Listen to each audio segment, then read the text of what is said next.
Gam Ganapataye Namaha. Gam Ganapataye Namaha. Gam Ganapataye Namaha. Dans ce podcast, je vais vous parler du dieu Ganesh, le dieu éléphant. Dans une première partie, je vous parlerai du mythe de la naissance de Ganesh. Comment est-ce qu'il est devenu un dieu éléphant? Et dans la deuxième partie de ce podcast, je vous parlerai des analyses qu'on peut faire de ce mythe. Je m'appelle Ariane, je suis prof de yoga depuis 10 ans et je pratique moi-même le yoga depuis plus de 15 ans. Et aujourd'hui, je vous invite à plonger dans la mythologie hindouiste. Alors, Ganesh est surtout connu en Inde pour être le dieu qui nous aide à dépasser les obstacles dans nos vies.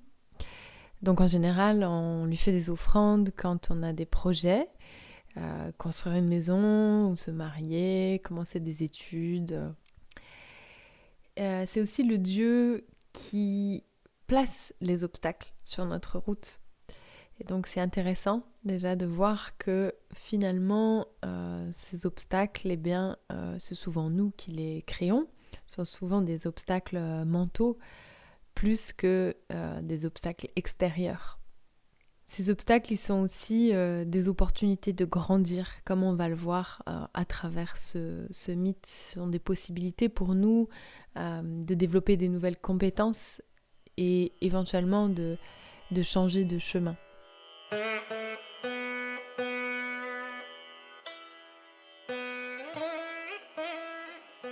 Il y a très très très longtemps, quand le monde était le monde des dieux, un temps qu'on appelle l'âge d'or en Inde, il y avait un couple de dieux qui aujourd'hui sont très connus et que sont le dieu Shiva et la déesse Parvati.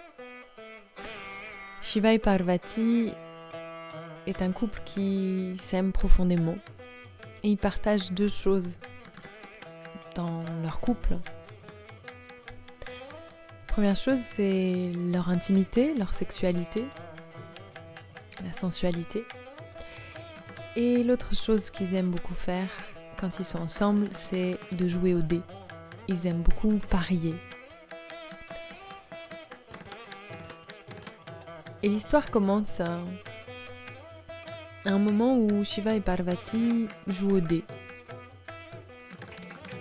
Et Shiva, qui est le dieu des yogins, des méditants, des ascètes, il est extrêmement concentré sur sa partie. Il est vraiment focalisé sur cet instant présent. Et Parvati, elle symbolise la source, l'énergie créatrice, la Shakti, l'érotisme, le plaisir. Et Parvati va réussir à gagner la partie. Et quand Shiva se rend compte qu'il a perdu, il est un peu soupolé Shiva et donc il s'en va en claquant la porte. Et il part dans les montagnes pour retourner à sa méditation. Et quand Parvati se retrouve seule, alors certes elle est heureuse parce qu'elle a gagné, mais elle réalise tout de suite qu'elle a perdu son aimé. Et puis elle réalise autre chose qui l'effraie. C'est que l'intimité qu'elle partage avec Shiva, c'est quelque chose qu'elle offre, qu'elle donne. Or à partir du moment où Shiva est parti, ça signifie qu'un beau jour, il va revenir.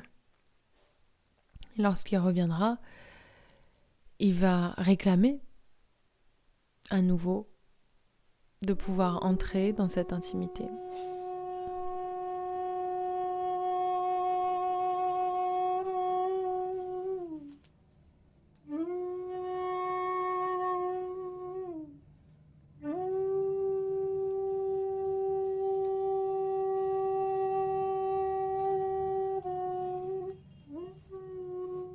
Donc Parvati est seule, triste et effrayée par le potentiel retour de Shiva. Alors elle crée à partir d'elle-même, à partir de son intimité profonde, à partir de sa puissance, de sa créativité, elle va créer un enfant. Dans certaines versions du mythe, cet enfant naît de la poussière et des onguents qu'elle met sur son corps. À la fin de la journée, elle prend un petit racloir et elle racle la poussière et les onguents de la journée. Et avec ce petit tas d'onguents et de poussière, elle crée un enfant. Dans d'autres versions, c'est à partir de son rire qu'elle crée cet enfant. Et dans d'autres versions encore, c'est à partir de sa force de vie, de sa Shakti, qu'elle crée un enfant. L'enfant n'a pas encore de nom. Il a pour instruction de garder le seuil de la maison. Donc cet enfant, il a vraiment à cœur de remplir ce rôle entre l'intérieur et l'extérieur de la maison. C'est lui qui est chargé de permettre ou d'interdire à quiconque d'entrer dans la maison. Personne ne passe sans sa permission. Cet enfant se trouve sur le seuil. Et un beau jour, évidemment, comme on peut s'imaginer, Shiva revient chez lui. C'est un homme qui est très maigre, hirsute, il a des dreads, qui sont des symboles de l'ascétisme, de la pratique intense de la méditation, de la pratique intense tapasya. Et en arrivant, il voit cet enfant sur le seuil de sa maison. Alors évidemment, il est assez en colère parce que pour lui, l'intimité de Parvati, cette intimité, il la mérite, c'est la sienne, il la possède. Et donc évidemment, il est très irrité par la présence de cet enfant qui lui barre le passage. Et donc, il va faire appel à ce qu'on appelle des ganas. Les ganas, c'est un peu difficile à décrire, mais on pourrait les décrire comme étant les instruments de la psyché, les instruments du mental. Ces instruments parfois jouent en notre faveur, parfois en notre défaveur. Mais le tout, c'est de pouvoir les exploiter, les utiliser pour nos propres capacités. Et donc Shiva va utiliser ces ganas, il va les dompter et il va les envoyer sur l'enfant pour essayer de battre cet enfant, de vaincre cet enfant. Mais cet enfant a hérité de la puissance de sa mère et donc les ganas n'arrivent pas à le vaincre. Il se débat, il se bat de manière incroyable et il arrive à vaincre les ganas de Shiva. Et donc à ce moment-là, Shiva est assez décontenancé, il demande à cet enfant « Mais qui es-tu » Et l'enfant répond « Je suis le fils de ma mère ». Ce qui signifie en d'autres termes « J'ai la puissance de ma mère ». Et Shiva répond alors « On verra bien, on verra bien ». Il prend son trident, donc le trident est l'arme de Shiva, et il décapite l'enfant. Évidemment, tout ce raffut finit par faire sortir Parvati de sa chambre, de son intimité. Et lorsqu'elle découvre le massacre, elle est au désespoir. Elle est à la fois extrêmement en colère et complètement désespérée.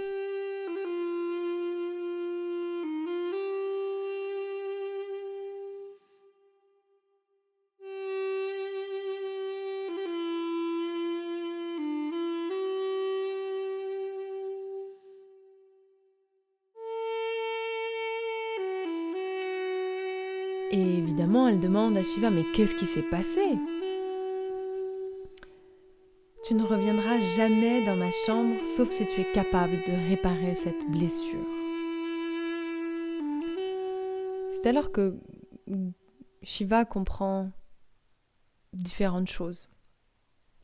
D'abord, il comprend qu'en faisant appel à une aide extérieure, les Ganas, il s'est trompé. Et en faisant appel à cette force extérieure, ça l'a emmené à commettre l'irréparable. Et d'autre part, il réalise aussi que jusque-là, il était complètement autosuffisant et il était surtout concentré sur sa propre libération. Or là, tout ce travail de libération intérieure ne lui est d'aucune utilité. Et il doit faire quelque chose qu'il n'a jamais fait jusqu'à présent. Il doit venir chercher en lui sa propre vulnérabilité. Il doit accepter de faire quelque chose pour réparer l'erreur qui a été commise afin de pouvoir à nouveau profiter de ce cadeau qu'est l'intimité de Parvati. Et donc, il va refaire un pari avec Parvati et il va lui dire « Eh bien, dans ce cas-là, je vois ton désespoir et ce que je te propose, c'est que je vais choisir la tête de la première créature que je verrai pour la donner à cet enfant. » Et donc Shiva s'en va à nouveau et il croise sur sa route un éléphanteau. Et donc il décapite l'éléphanteau. Il revient chez Parvati et il pose la tête de l'éléphanteau sur le corps de l'enfant. Et en agissant de la sorte, il reconnaît que Ganesh est son fils. Il lui donne un nom d'ailleurs à ce moment-là. Ganesh, qui était jusqu'à présent, qui n'était qu'un enfant, qui n'avait pas de nom, devient Ganapati, le roi des Ganas. Donc c'est un autre nom de Ganesh, Ganapati. Et Shiva reconnaît ainsi la place de Ganesh, il le reconnaît comme son fils et il reconnaît aussi sa puissance et donc aussi la puissance de Parvati. Et c'est ainsi qu'est né le dieu Ganesh. Om Gam Ganapataye Namaha. Om Gam Ganapataye Namaha. Om Gam Ganapataye Namaha.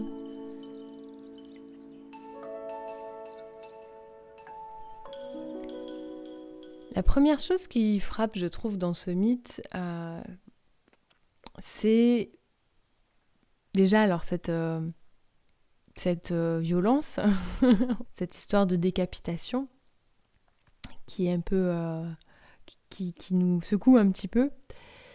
Il faut savoir que déjà symboliquement dans les mythes hindouistes, il y a très souvent des histoires de décapitation et en fait, en général, ces histoires symbolisent, la décapitation, elle symbolise le fait de tuer l'ego.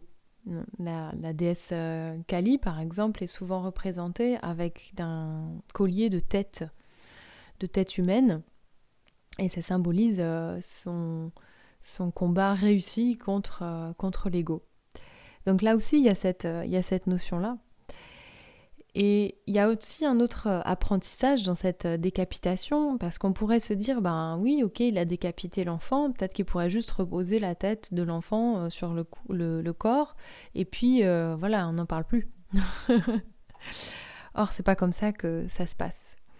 Et pourquoi ça se passe pas comme ça ? Parce que cette histoire de tête d'éléphant, elle symbolise le fait que l'ordre de l'univers ne peut pas aller dans le sens inverse. Ce qui est fait ne peut pas être défait. On ne peut pas appuyer sur Restart ou sur Reset comme dans une vidéo, dans la vie. Les choses qui ont été faites, elles sont faites et on ne peut pas revenir dessus.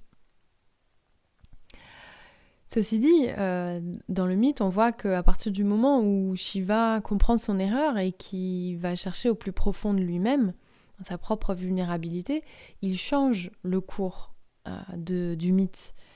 Il va réparer en quelque sorte son erreur, en tout cas tout faire pour réparer son erreur. Donc c'est quand même une note d'espoir pour nous dire que certes, les choses peuvent pas être défaites, mais on peut changer le cours de l'histoire à partir du moment où on prend assez de recul et qu'on décide de changer de direction et de manière de faire. Une autre chose qui est frappante dans le mythe, c'est la récurrence des paris et des jeux dans le conte. En fait, les paris, ils symbolisent le côté aléatoire de la vie. Le fait que finalement on a très peu de contrôle sur ce qui se passe dans notre vie et qu'il y aura toujours des moments où on gagnera et d'autres où on va perdre. Il n'y a jamais un aspect qui est tout le temps là, on gagne jamais tout le temps et on perd jamais tout le temps. Et cet aspect des paris, il symbolise aussi dans nos vies le fait qu'on va toujours chercher un peu plus. On va toujours chercher à sortir de sa zone de confort ou aller vers du mieux ou vers du différent, vers l'inconnu. Et par ailleurs, cet aspect-là de la vie, il est contrebalancé par notre besoin de sécurité et d'intimité qui est évidemment symbolisé par la fameuse intimité que défend et protège Ganesh. L'intimité de Parvati, c'est donc cet aspect de la vie dont on a totalement besoin aussi, au même titre que le côté aléatoire, c'est ce côté sécurité, cet aspect connexion, routine. Et du coup, on a besoin de ces deux aspects dans la vie. Dans le mythe, cette intimité, elle est donc défendue par Ganesh, qui soit donne la permission, soit interdit aux gens de rentrer. Et dans nos vies, ça signifie que cette intimité, elle est précieuse.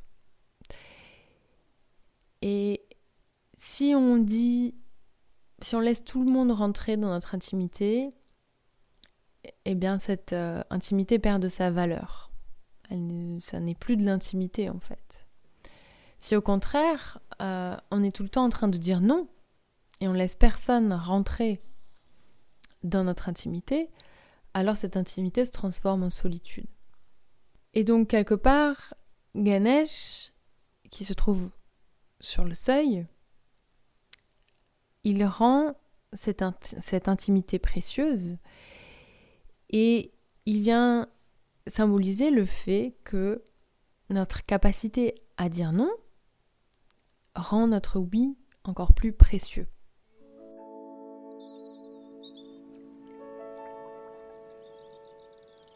Ces deux polarités de la vie, à la fois notre besoin de sortir de notre zone de confort, d'aller plus loin, de chercher de nouvelles opportunités, et en même temps ce besoin d'intimité, de connexion, de sécurité, ce sont les polarités de la vie qu'on retrouve aussi dans la polarité masculine et féminine, qui sont très importantes dans la tradition du Tantra et qu'on retrouve sous les traits de Shiva et de Shakti ou Parvati. Donc Shiva évidemment symbolise cette polarité masculine. Shiva symbolise, comme je vous le disais auparavant, l'aspect méditatif, c'est le dieu des sadhus, des renonçants, des ascètes, des yogis. Et il symbolise donc la discipline, l'austérité, l'ascétisme, la pure conscience. Et par ailleurs, Parvati ou Shakti symbolise la polarité féminine. Et elle symbolise la puissance créatrice, l'énergie mouvante, le charme, la sensualité. Et en réfléchissant à ce mythe, j'ai trouvé ça intéressant de voir comment ces deux polarités se comportaient très différemment. Il y a finalement le masculin qui doit aller chercher dans sa vulnérabilité, qui doit accepter ses erreurs, accepter le fait qu'il ne soit pas autosuffisant. Et puis, il y a la polarité féminine qui va chercher sa puissance, qui va utiliser sa puissance, qui va venir chercher dans sa blessure, dans sa tristesse, dans sa solitude, qui va chercher sa puissance créatrice et afin de créer Ganesh. En fait, je pense que nous avons tous et toutes en nous ces deux polarités, la polarité du masculin et du féminin. C'est pas l'apanage, c'est pas parce qu'on est un homme que on est uniquement dans la polarité masculine, et c'est pas parce qu'on est une femme qu'on est uniquement dans la polarité féminine. Sachant qu'évidemment, en plus, les sexes sont beaucoup plus poreux que juste le masculin et le féminin. Et donc, je pense que c'est pour ça que j'aime parler d'ailleurs de polarité, parce que finalement, ce sont plutôt des aspects de nous qu'on va, à des moments dans notre vie, on va peut-être plus privilégier un aspect qu'un autre. Et pour moi, Ganesh, il symbolise la réconciliation entre ces deux polarités. Et par exemple, je le vois dans la pratique du yoga, comment j'ai pu avoir une pratique très rigide, très intense auparavant, et j'ai toujours une part de moi qui est dans une sadhana assez, pas stricte, mais quand même très quotidienne, très cadrée, avec une méditation, un pranayama, etc. Et donc pour moi, il y a un côté assez masculin de la tapasya, de l'intensité dans la pratique. Et puis, depuis quelques années, j'ai intégré quelque chose de beaucoup plus doux, de plus nourrissant, où j'ai cherché à être beaucoup plus à l'écoute de mon corps et de ses besoins, qui était pour moi quelque chose qui venait beaucoup plus de ma polarité féminine. Et l'idée pour moi, c'est vraiment de pouvoir réussir à unir ces deux aspects de ma pratique. Et donc, il n'y en a pas un qui exclut l'autre. Et il n'y en a pas un qui est mieux que l'autre. Simplement des aspects complémentaires. Donc, c'est pour vous dire que ça va au-delà du féminin, masculin. C'est quelque chose qui est, à mon sens, plus complexe et plus subtil. De la même manière qu'on peut, à certains moments dans la vie, avoir plus une tendance à l'ascétisme, à la rigueur, à l'action, et puis à d'autres moments, plus être plus attiré par l'introspection, par la sensualité, par le jeu, par la créativité.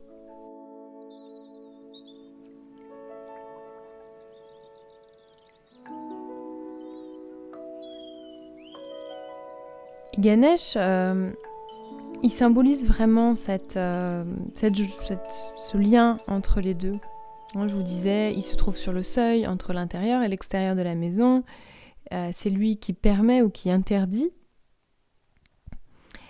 Le fait qu'il ait un aspect mi-homme, mi-animal, c'est aussi un entre-deux. Et l'animal qu'il incarne, et c'est pas n'importe quel animal, c'est l'éléphant. Et l'éléphant, c'est à la fois un animal qui est un animal sauvage, mais qui est aussi, dans certaines régions du monde, comme en Inde, un animal qui peut être domestiqué. C'est un animal qui est à la fois très fort, mais aussi très doux, qui a cette subtilité, grâce à sa trompe notamment. Il est toujours représenté avec une petite souris, son vahana, son véhicule, qui symbolise ces polarités-là. Le fait qu'à la fois, l'éléphant est un animal très lourd, et d'ailleurs souvent Ganesh il est assez gros. Et je vous disais dans ma vidéo sur le dieu Ganesh, dans mon cours de yoga sur le dieu Ganesh, que c'est parce qu'il est en capacité à digérer les choses, et il est très... La douceur de la vie est très importante pour lui, donc il aime les sucreries, d'où son poids généreux. Mais malgré ce poids généreux, il est véhiculé par une petite souris qui est très rapide, qui est très, très agile. Et donc, on retrouve vraiment cette idée de lien avec Ganesh, de lien entre les polarités, entre le monde animal et le monde humain, entre la culture et la nature, entre la force et la douceur, et ainsi de suite. Et dans cette idée d'entre deux, il est intéressant de noter aussi que souvent Ganesh est considéré comme le dieu des commencements. C'est pas le dieu des grands commencements, comme le commencement de l'univers ou de la vie, c'est le dieu des petits commencements, avec l'idée qu'en fait, dans la vie, il n'y a jamais de commencement très clair et de fin très claire à quoi que ce soit. Par exemple, le conte que je vous ai raconté, il pourrait très bien commencer au moment où vous avez allumé ce podcast ou allumé votre ordinateur.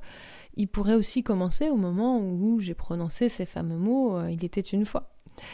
Ou au moment où Shiva claque la porte. Le mythe ne commence pas toujours sur le fait que Parvati et Shiva soient en train de jouer au dé.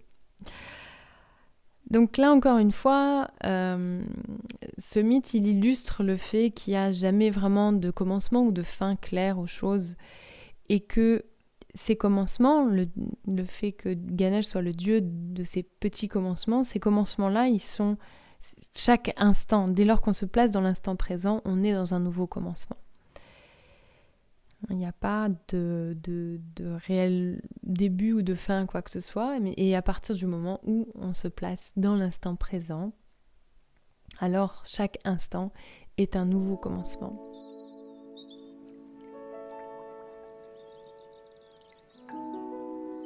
Et enfin, en dernier lieu, il est intéressant de noter qu'il y a beaucoup de blessures dans ce mythe. Il y a d'abord la blessure de Parvati, qui se retrouve seule, qui se retrouve triste quand Shiva s'en va. Et cette blessure-là, elle symbolise la blessure de notre naissance. Lorsque nous arrivons au monde, on est brutalement séparés du ventre doux et chaud de notre mère, et on est un peu envoyé comme ça dans le monde sans crier gare. Et c'est assez violent pour le nourrisson d'arriver comme ça dans un monde plein de lumière et de bruit. Et donc, la naissance même est une première blessure, c'est la blessure de la séparation, mais c'est aussi un cadeau, puisqu'à partir du moment où nous sommes séparés, ça signifie aussi que nous sommes autonomes et que nous possédons un libre arbitre qui nous permet finalement de choisir la voie qui est la nôtre. Il y a ensuite une deuxième blessure, c'est la rencontre entre Shiva et Ganesh, et cette décapitation qui génère énormément de sang, comme on peut l'imaginer. Et ça, c'est ce que j'appelle la grosse baffe de la vie dans notre figure. C'est-à-dire que quand on est enfant, on est un peu protégé, on est un peu dans un cocon, etc. Et puis un jour ou l'autre, on arrive dans la cour de récréation ou avec d'autres enfants, etc. Et c'est là qu'on réalise que la vie, c'est pas toujours évident. C'est parfois une rencontre qui peut être aussi assez violente et douloureuse.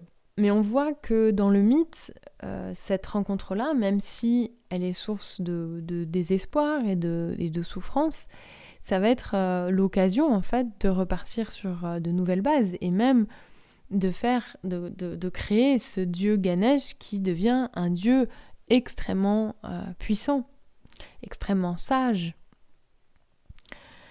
Et du coup, c'est cette métaphore que, certes, la vie est pleine de souffrances, mais que ces souffrances et ces difficultés, tous ces obstacles-là, ce sont des opportunités pour nous de marcher sur un chemin qui est le nôtre.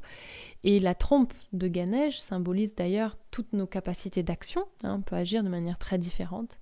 C'est aussi, la trompe de Ganesh, elle symbolise la pratique du yoga et la Kundalini, l'énergie féminine, la Shakti, que nous sommes en capacité en fait de faire monter. Donc en fait, cette vie-là, oui certes, elle nous met des baffes dans la gueule, mais c'est aussi une opportunité d'agir et de développer des capacités et d'aller, de suivre un chemin spirituel, d'aller à la recherche d'eux. Et enfin, il y a une troisième blessure qui n'est pas évoquée dans le mythe ici, qui est plus tardive, qui est celle que Ganesh s'inflige à lui-même. Plus tardivement, Ganesh va casser sa propre défense pour pouvoir écrire les Védas. Donc, il va ensuite utiliser cette défense qu'il va tremper dans l'encre pour écrire les Védas, qui sont des textes très anciens de l'hindouisme. Cette blessure-là, c'est, je pense, la blessure de la maturité.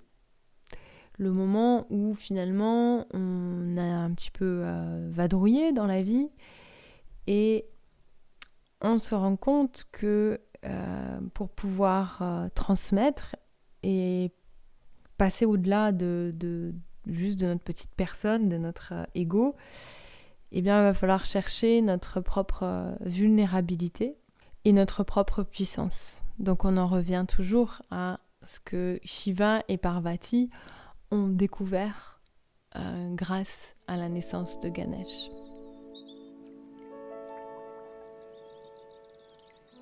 Pour conclure, je pense que ce mythe, il nous raconte que pour tous les conflits, pour toutes les difficultés, pour tous ces moments où on gagne, où on perd, pour tous ces obstacles qui sont posés devant nous, certains qu'on a réussi à enlever ou à franchir, il n'y a pas une manière saine de gérer tout ça. Traverser la vie avec ces cassures-là, c'est un cadeau. En fait, on n'est pas cassé dans le sens mauvais ou perdu. On est cassé dans le sens créé. Et ces cassures, en fait, elles nous invitent à de plus grandes possibilités. Et ces possibilités, on les appelle Ganesh. Om Gam Ganapataye Namaha. Om Gam Ganapataye Namaha. Om Gam Ganapataye Namaha. Pour élaborer ce podcast, je me suis inspirée de l'analyse de Daniel Brooks sur le mythe de Ganesh. La musique de ce podcast a été créée par Bruce Miller, Deep Singh et Ikhlaq Hussain Khan, Vina Kinal, Serge Quadrado et Daniel Birch. Merci à eux. Et n'oubliez pas que vous pouvez me retrouver sur YouTube où je poste un cours de yoga tous les vendredis sur ma chaîne Yoga Coaching.